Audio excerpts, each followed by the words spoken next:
Hi there, I'm Des. And I'm Tim, and together Des and I head up the men's ministry Momentum Australia.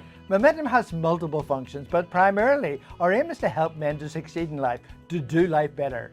We run a weekly radio show that goes all around Australia where we talk about anything and everything that relates to men. And you know, we encourage men to do life in community, to do life with other men where we can be accountable, we can be welcomed, we can be open and honest about what's happening in our world. We'd love you to have a look around our website. That's momentumaustralia.org. There you'll find a bunch of resources to help you on your journey and all of our previous episodes and topics. We thank you for your interest in Momentum Australia, and we hope you enjoyed this video today.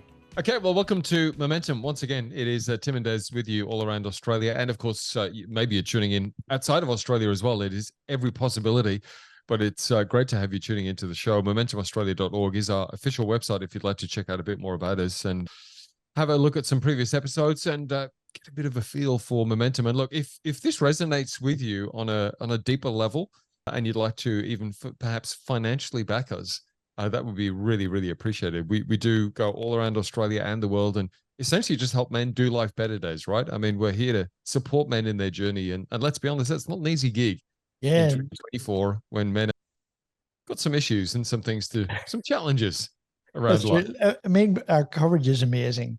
We broadcast on round about 43 stations right across Australia, plus Vision Radio, which is 800 plus stations across Australia, and our podcasts are listened to in over 60 countries around the world. And you know, for two blokes, one from somewhere in England and another one somewhere in Ireland, to be able to, for God to bless it, is just unbelievable. It is cool. And he's a young bloke and I'm an old bloke, so that sort of has to be taken into account as well. But guys, moving right along, just don't forget our care line. Our care line is very important to us, and it's there to help you if you feel the need to have a safe and confidential conversation. Doesn't matter if you're married or not married, or you're old or you're young. Doesn't matter. Reach out to 1-800-000-MEN. That's 636 1-800-000-636. Brought to you by our friends at Caroline Connections, who are a ministry in their own right. And you can reach out to them 7 days a week from 9 a.m. to 11 p.m. That's 1-800-000-MEN. And also don't forget our YouTube channel, which is expanding. It's really cool. We now have probably about 12 shows now on YouTube. So Momentum for Men is a YouTube channel. So have a look at that and subscribe, like, and share to spread the word. It's really good. Indeed. A little bit more engaging, perhaps being able to watch the show rather than just listen. So look, whatever your preference is, that's fine. I like to listen to podcasts and stuff when I'm in the gym. So it's, more of an audible for me, but just to give you another option. And again, wherever you are, as we just explained, there's a lot of coverage for Momentum wherever you are. Great to have you tuning in. And great to welcome back in the new year, our good friend and pastor at Woodvale Baptist Church here in Perth, Western Australia, Rob Furlong. Welcome back to Momentum, mate. Great to have you here. Thanks, Tim, and Happy New Year to both you and Des. Yes, thank you. 2024. Yeah, 2024. I never thought I'd reach 2024, to be honest. When I was sort of doing midlife, I never thought that 2024, I'll never, ever get there. And here I am. Well done. Yeah, well I've done well. Yeah. Yeah. Are you excited about the year, Rob? I mean, we come into a new year and we'll talk about that on other shows, but you feeling good as we step into a new year? Absolutely. One very special reason for me is that this year I will celebrate 40 years of being a pastor. I commenced in my first church back in 1984. So a bit like you, Des, like when you start back as a greenhorn in 1984, I'm not thinking 40 years ahead. Yeah, that's right. I'm just amazed that you started your ministry when you're 12. I think that's fantastic. I was a little bit older there, but actually not much. You know what's interesting? Just while we on the age thing, when you get to put in your age and you got to go to the year, and it starts at 2024, and then you keep scrolling back. And I'm going, man, this is getting longer and longer. I get blisters on my finger. I go back that far. Yeah, I know the feeling. Anyway, enough of that. Three old blokes on Momentum with you. It's great to have you tuning in. Look, we're going to get into a great topic with Rob. It's always deep. It's always in depth. It's always meaty. It'll make you think. And we always encourage you to go back and have another listen because there is so much in it. But coveting is what we're talking about today. And instantly some people might have gone, ooh, coveting. Okay. So Des, maybe you want to kick us off with the definition again, and let's start there, and then we can unpack this. Yeah, coveting. It's around all of us, and all of us do it. But the definition is it's a yearning to possess something, especially something that belongs to another. And so, you could covet anything that you see or you touch or whatever. It's that yearning to have something that you don't have that you'd like to have. Yeah. Interesting that the Hebrew word for covet can also be translated as lust, which I thought, Rob, was really interesting, because when you look at something and you covet it, it kind of does have a lust behind it, doesn't it? It's a really interesting word, that Hebrew word, and you're absolutely correct. It can be translated as lust. What's interesting, Tim, is when you dig into it, what is actually at the heart of the word is the idea of something delightful or pleasant. Yeah. Something that you desire. And so it can have both a positive and negative connotation. So there are positive things that we can desire or delight in, things that are pleasant. And there are negative things. And when that desire or that thing that we find pleasant is outside God's will, it's lustful. And that's exactly what you've got here in Exodus chapter 20, when it says, you will not covet your neighbor's house. Or, to put it the way you were saying, Tim, you must not lust after your neighbor's house. You must not lust after your neighbor's wife, male or female servant, ox or donkey, or anything else that belongs to your neighbor. Right. Pretty powerful. It is. But I mean, let's then, I just want to unpack what you just said, because I mean, that was a mini revelation for me. and it sounds silly, but it's so true, right? Because when we've got our own house and our own wife, for example, having a desire for your wife is a good thing, right? That's a healthy thing. But when it's in the context of somebody else's, then that translates into something that's really dysfunctional and unhealthy. So I just like the way that you put that, because I think a lot of us, when we think of lust, we think of it as a really negative thing. Yes. And yet the truth is, when it's, like you said, when it's got God's parameters around it, having the desire for certain things is actually good and healthy. Absolutely. And the New Testament follows the same pattern with the word lust or desire. And so the issue is not the word itself, it's what is being desired. That's the issue of when it becomes sinful or not. And I think your point about delight and desire, and even let's put it into the context of, there's nothing wrong. We need to say this. There's nothing wrong with seeing your neighbor's wife or your neighbor's house and saying, man, that's a great house. Like she's a beautiful woman and stuff like that. Those sorts of emotions will come up. But when you start that's your focus. And where your heart goes. Where your heart goes. That's the difference. Yeah. Well, coming back to Proverbs, it warns against coveting. It says, above all else, guard the heart, right? For it is the wellspring of life. And I think, I mean, that's so important. I mean, the Bible talks a lot about the heart. I mean, the Bible also says that the heart is deceitful. And who can understand it, And so I think it's acknowledging that there's things around us that we can desire, but what's the heart behind that? So it's really interesting. Oh, sorry, you go on, Des. Okay, I was just going to say, what's the difference in your thought about wanting something that's good for yourself and lusting after it?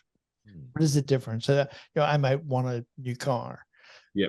What's lusting after a new car? What's the difference? Yeah, that's a good question. I think because look, let's face it. Let's put it into the context of marriage and desiring your wife, but that can, I have read, and I think it's true, that can cross over into lust, where you could just be using your wife as a sexual object. Yeah. You know what I mean? So you've crossed a line there, haven't you? And I think, so put it in the context of a car, wanting a good car, a new car, yeah. But if that's your sole aim in life, if that's your sole object in life, yeah, you've got a problem, haven't you? Yeah. Because what happens is, and it doesn't matter what the object is, this is why people go from thing to thing. They think that the new car will fulfill my life. And that feeling probably lasts maybe a day. Yes. Yeah, So you I'm put the first exaggerating. thing in it. Depends what car it is, I guess. It doesn't last long. And then so Yeah. then what you're wanting, you're looking to the next car and the next car. I think that is the problem. I think It's that's a, when it becomes it's a, lust. it's a fair to say that wanting something is okay, but if you make it an idol, Oh, it absolutely. becomes lust. Yeah, And that becomes absolutely. coveting. Yeah. Yeah, I think absolutely. it's a good definition. I would Pat. agree with that. Mm. Well, I was just going to go back a step, and I mean, this is perhaps taking us off track, but then, and let's be honest, we can all do it, and realizing that what we're sold a lot is just marketing. It's just marketing spiel. You know, you have this, you live here, you drive this, you wear this suit, you wear this watch, whatever it may be. You know, it's going to make you a better person, a better man, all that sort of jazz. I mean, that's what we're sold, right? And some of us we fall into that trap, or you know, so if I get that car, then I'm a proper man. You know, Yeah. when I'm driving I've succeeded. a certain badge, then it means I've made it. Mm. But really what it is doing, and this is where it's going to take us off track a little, is it's masking something that we're perhaps lacking as a human, right? To make ourselves feel better, rather than coming back to the identity of, and again, I told you it was going to take us off track, but then if I can just stand and know that I'm a child of God, everything else is just a gift, whether I drive a Hyundai or I drive a BMW or an Audi or whatever it may be, doesn't make me a better person because I've already established who I am in Christ. So I think what I'm trying to say out of all of that is I think when you get that fully and firmly, the other stuff can kind of come and go. It doesn't perhaps grab your heart as deeply as it does if you're trying to prove something, or, you know, prove something to your parents, or prove something to the world about who I am. Does that make sense? I think it's intrinsically related, Tim. I don't think that you've taken us off track at all. I think that, you know, whether it's that we're wanting what our neighbour has got, or whether it's just something that we want, we all recognise that, well, those of us who've stopped to think about it recognise we're trying to fill the vacuum in our heart that will make us feel acceptable. And you've hit the nail right on the head. We are acceptable already to God. He loves us deeply, and he sent his son Jesus to die for us. We could have no greater proof of the God of love, of God's love for us, than sending his son. And when we submit to that, when we respond to Jesus, make him Lord of our life, we are acceptable in Christ. The past is gone, but overriding of that is the infinite love of God. And this is the great cry of God's heart, is he is constantly yearning for a relationship with us because of his great love for us.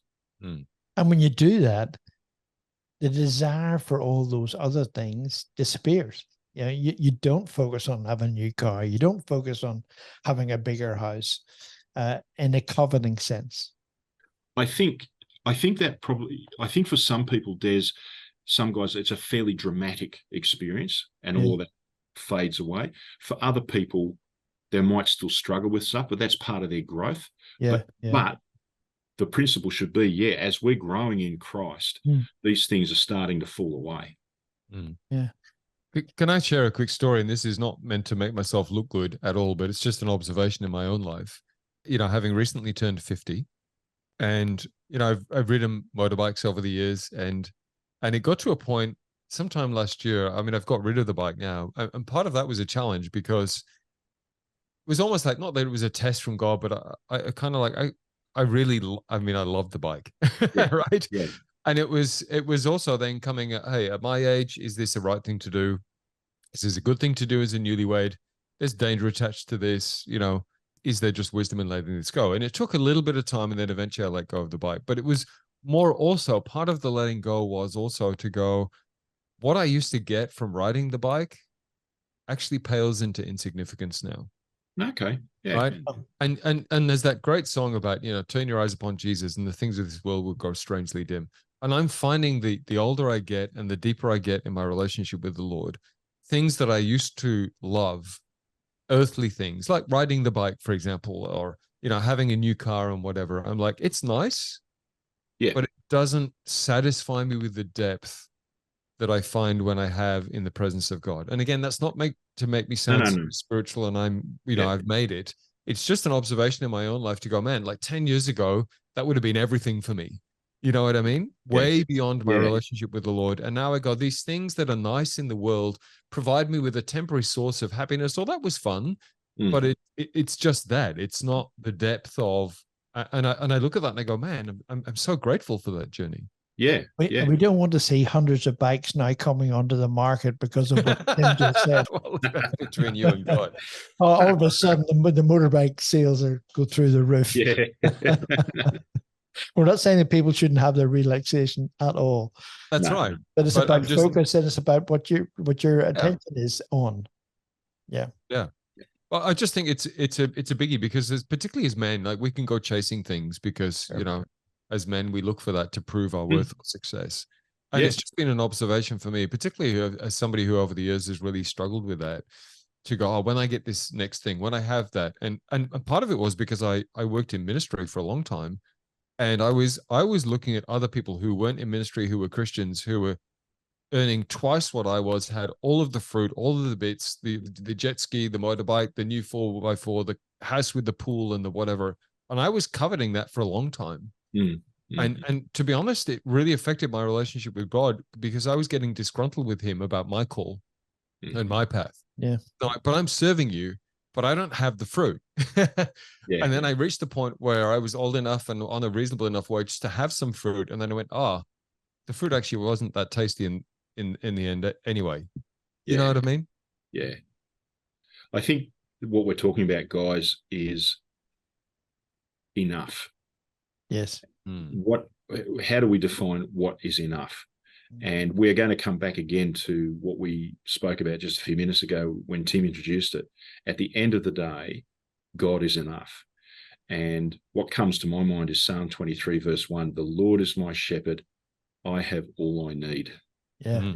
And you unpack that psalm, it's a beautiful psalm of the shepherd providing everything we have. And that doesn't mean that it's wrong for people. There will be people listening to us who do have all the gadgets and stuff. It doesn't mean that it's wrong to have that. But it's what you said, Des, as well earlier in the program. If that's your focus in life, then it's an idol. If that's what your life is all about, then you have to seriously think it through. Yeah, it's good. I wanted to just, I suppose, come back in with a couple of scriptures, you know, because we talk about God being enough and us having enough. There will be people listening who perhaps don't have enough, you know, who are on the other end of that spectrum and go like, I'm actually really struggling here. And I want to just go back to Philippines, which, you know, says, my God shall supply all of my needs. And I often joke with that and say, it's the needs, but not necessarily the wants. Right? We don't necessarily get all of the wants, but we have the needs. And I look at my life and I go, it's fairly frugal, but certainly my needs are covered for. I suppose speaking to that space for people who go, you know, I covet because I'm struggling, and I'm like, I could only wish that would be my life, you know, but that's just not my experience. It's a really good point, Tim. And there will be people listening to us at this moment now who are really struggling to make ends meet. And let's face it, because last year the economic outlook was pretty doom and gloom, and it's no better for this new year that have come into. And so there will be people listening to us, probably the majority of people, who are doing it tough and are finding it hard to make ends meet. So where do we go with that? I think it's interesting. You can take a lesson from the Apostle Paul, because when he talks about my God shall supply all your needs, the interesting thing with that is, if you back up a little bit in that passage, Paul talks about, he says, I have learned, whether in abundant circumstances or in lousy circumstances, I've learned to be content in all situations. And so this comes back to the guarding your heart principle. And so if we find ourselves starting to covet or desiring what other people have, and I've done it, believe me, particularly I can remember, you know, with our kids, raising them, it seemed like, you know, the fridge would blow up at the most inconvenient time. Yeah. It wouldn't be just the fridge. Next week it'd be the car, and then it'd be this, and you're just scraping by. But in the midst of all of that, what has Jesus promised us in, like Paul, the secret for Paul was, he said, I learned to be content in the good times and in the hard times, because his focus was Christ. And if we go to Matthew's Gospel, the Sermon on the Mount, and that wonderful passage in chapter 6 where Jesus promises, he said, your priority is seek me first, make the kingdom your number one goal, and all these things will be added to you. And you're quite right. He will provide what we need, not what we want. And sometimes he will throw in the odd blessing. And I've had that and experienced that. And so I can look back, I can truthfully say that as I look back over my life, there has never been a time, and, you know, I've been in ministry for a long time. There has never been a time when we haven't had a meal on the table. And we went through some pretty low moments early in the piece with not a lot of money. Always had food, never starved, had a roof over my head, somewhere to sleep. Tell you what, that's a lot more than the vast majority of the world have. Yes, that's exactly right. And And it's perspective. our attitude to that and our appreciation of that is key. Yeah. Yeah, absolutely. Yeah. Let me go back to another scripture, Rob, and I always found this scripture fascinating. Ecclesiastes 4, verse 4. And I saw that all toil, this is Solomon, of course, I saw that all toil and all achievement spring from one person's envy of another. Isn't that interesting about the root of where our perhaps coveting and envy can come from? I suppose, if I may, can I ask the difference or your opinion on the difference between coveting and envy? Because I think they're closely linked, but there is obviously a difference. There is. So coveting is you want what the other person has, their boat, their car, their house. Whereas envy is you actually resent the other person because of what, because they have that's true. They have what you want. Yeah, subtle difference between the two. The fruit probably is the same, but yeah, the fruit is the same. But yeah, envy is more inclined to resentment. Yeah, wow. Right. So that's a good distinction. So if I go back to the scripture, right, the all toil and all achievement, in other words, all the drivers for our success, when you boil it back down, spring from one person's envy of another. I mean, now that's not always true in every person, of course, but it's an interesting concept to think that, or to perhaps put past ourselves. What is my driver? You know? It's the classic. It's the classic keeping up with the Joneses, isn't it? Yeah, that's right. Yeah. Solomon nailed it in that verse. He just didn't use the Joneses weren't known. As an example. That's exactly what he's talking about. And yeah, you're right, Tim. I mean, it doesn't apply in every situation, but yeah, I think we all know people who their main driver is they want to go one better than their next door neighbor. Yeah. So how do Rob, we? Go ahead. No, go on. Okay. I was going to ask. You know, people strive to work hard and provide a life and so forth for their family. Where's the line between where that is and when it turns into the greed and the envy and the love of stuff? Right. There's a line there somewhere, isn't there? Yeah. I think that line is crossed. I mean, we've talked about idolatry before, but I think that line is crossed when if it costs you relationships. Yes. If it costs your relationship with your family, your wife, your husband, specifically if it costs your relationship with God. I mean, isn't the classic story? We're in the new year, you know, here we are in January. We're just coming off the back of the Christmas season. And every Christmas I'm reminded, isn't the classic story A Christmas Carol by Charles Dickens?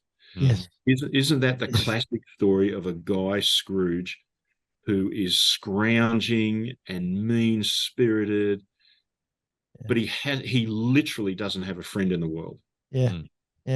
Now, that's happened over a period of years, but when you trace the story behind it, you can start to see where he made choices along the way. Yeah. And it was at the expense of relationship. People that he loved and who loved him just went by the wayside.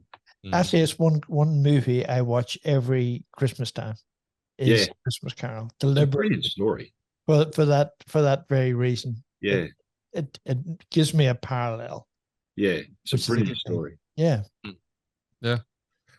How much do you think then, Rob? I mean, because we are bombarded every day, right? I mean, we can't get away from marketing and people pressuring us to buy this and you know, selling us the dream that if we do this or step this or drive this or whatever it is, you know, we're going to become better people and all that sort of jazz. I mean, how do we protect ourselves? And I'm talking particularly to men here as the head of the home. How do we we can't get away from it, right? And even on social media, we're bombarded with stuff. But how do we kind of protect ourselves from this coveting thing? It's literally, there's temptations all around us to fall into that space. Hey, look, I know this is a completely other big subject, but let's talk about the one that hits men most. But pornography falls into this. This is all about coveting and lusting after the wrong things. And so some of the principles that you would talk to people about dealing with that particular issue, I think, apply to other areas. If the thing is, like, for example, social media, if you're being bombarded on social media about having the biggest boat or the biggest car and you're finding it's creating a problem, cut it out of your life. Yeah. Jesus said it's better to cut off your hand and enter life maimed than to lose your soul. Yeah. So, I do think, I was talking to a good friend recently, and we weren't talking about this subject of coveting or anything like that, but he'd been reading a good book on the problems with the digital age and just how people are addicted to their phones. And he was just talking about how he'd been putting in some things into his life, noticing how much time he had been spending and how he was adjusting that and changing that. So I think we actually need to be proactive. It's not just about a quick prayer to say, God, help me, but be proactive, start to cut those things out that cause you to stumble. Mm. Yeah. And it's so simple. I mean, I watch a lot of YouTube, probably too much YouTube. In fact, definitely watch too much YouTube. Not bad stuff, but just YouTube. And so, what I had to do, this is me being honest, I had to actually take my iPad and not take it into my bedroom. Yeah. I had to make that decision that I wasn't going to take it in there, and that was, rest time. And that's how I overcome that. And we all have to do that with various things in our life. It's a great example, Des, and it's a simple thing, but it's actually a significant thing. Yeah. And it's creating, like what you've done there, you've actually created what they call a sacred space. You've said, okay, this is where I go to sleep, rest. I don't want to be bombarded with that stuff. Yeah. Yeah, exactly. You use the word simple things there, Rob. Let's conclude the show by talking about simplifying and simplicity, I suppose. Some people know my journey, and a few years back, I basically moved back from one side of the country to the other. Everything I owned was in the boot of my car, right? Aside from 2 suitcases that I brought on the plane with me, everything I owned, the small little bits that I had, were in the boot of my car. Now, I know that's a little extreme, but I learned to go, I don't need a lot of stuff in life. Now, my position has changed. I don't still have a lot of stuff, but I have a house with the necessary bits in it, but I don't have a lot of excess stuff. And I actually really like that, to kind of declutter and go, rather than me just having stuff for the sake of having stuff. Yeah, everything I have, I need. And if it's not a need anymore, then it gets cold. That's extreme, I realize. But just speaking to that space of simplifying our lives, because I think, we can just gather and want for the sake of that coveting, idolizing piece. But if we look around at our lives and go, do I actually really need this stuff? How do I simplify, my life? But I suppose really what's going on deeper for me, right, around why I need this stuff in the first place. The word that you used is a fantastic word, declutter. And a good way to do this is, if you want to know how your life is going, go and take a look at the boot of your car. What's in it? Now, I guess it's prompted by what you said, but I mean, you had your life packed up in the boot of your car. That's a completely different story. But it actually helps to take a look at the boot of your car and just have a look at what's cluttering up the boot of your car. And to use that as a principle, what I'm saying is, look at your life. What is cluttering up your life? I'll give you a very personal example. We're all being vulnerable and open here. I love comic books, right? I've collected comic books most of my life, and I have got a pretty good comic book collection in several boxes. They're currently sitting in my study at home because we had to get some work done in the bedroom where they were there, and Karen didn't really want the stuff there, and I said, look, I'll take it down to my study. I have now got to go through the process, because I'm looking at this and I'm saying to myself, why have I got this stuff? I love comic books, right? but I don't need them. There are some I will keep because I think they're special. I had this grand vision in my mind that when I get these together and I'm going to get rid of them, I might find a comic that's worth $1 million, you know. I've got this grand, but I don't think that's going to happen. But the point is, that's just one thing. I don't need this. So I would be saying to our listeners today, take a look at your life. It might be actually some things you need to get rid of, the motorcycle, the comic book, the iPad out of your bedroom, whatever. It could be something simple like that. It might be something else in your life that's a little more personal, but what is it that's cluttering your life up? That's good. Why not make it a goal this year to get rid of that in your life? Yeah. Here we are at a brand new year. Don't make a resolution, because resolutions are broken within about 2 weeks. That's right. But make a commitment in your heart to say, you know what, I really want to get rid of that thing in my life. Yeah, it's good. And I'm gonna finish on another great word that we use a lot, and that's intentionality. Right? Yeah. If we're not intentional with vetting our lives on a regular basis, right? Let's be honest. Stuff creeps in. Yeah. And we've got to be intentional about looking at our life and going, is this where I want to be? Honestly, have I perhaps allowed things to slide a little bit? Maybe I've allowed myself to slip into coveting in certain areas of my life. And it's a great time of year, as you said, Rob, to have a look around and reevaluate and go, maybe I need to tweak a few things and be intentional with that this year. Yeah. Intentionality, great word. Yeah. That's it for the show. That's it. Coveting. What a fantastic topic. That felt like it was about 5 minutes. I don't know about you guys, but it was a We great covered a lot of ground. There's a Yeah, lot we of do. ground. It's a bit of amazing. ground. Yeah.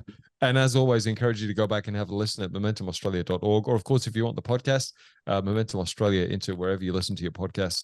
Rob Furlong has been our special guest once again on the show, talking about coveting. Rob, absolute pleasure, mate. Great topic. Thanks for your time. Thanks, guys. Hey, have a wonderful new year. Hope 2024 is a great blessing to you. Yeah, thank you, man. And to the show. And look, a little plug. Guys, get on. If you need the care line, use it. We all need mates. Don't be afraid to reach out. Great advice. Absolutely. Thank you. Thanks, Rob. Thank you for watching this week's show, and we hope you subscribe to Momentum so you can find out what's happening in the shows in the future. Absolutely. And keep an eye on our website too. That's momentumaustralia.org. There you'll find all of our shows and a whole heap of resources to help you on your journey. That is momentumaustralia.org. Until next time, keep moving forward with Momentum.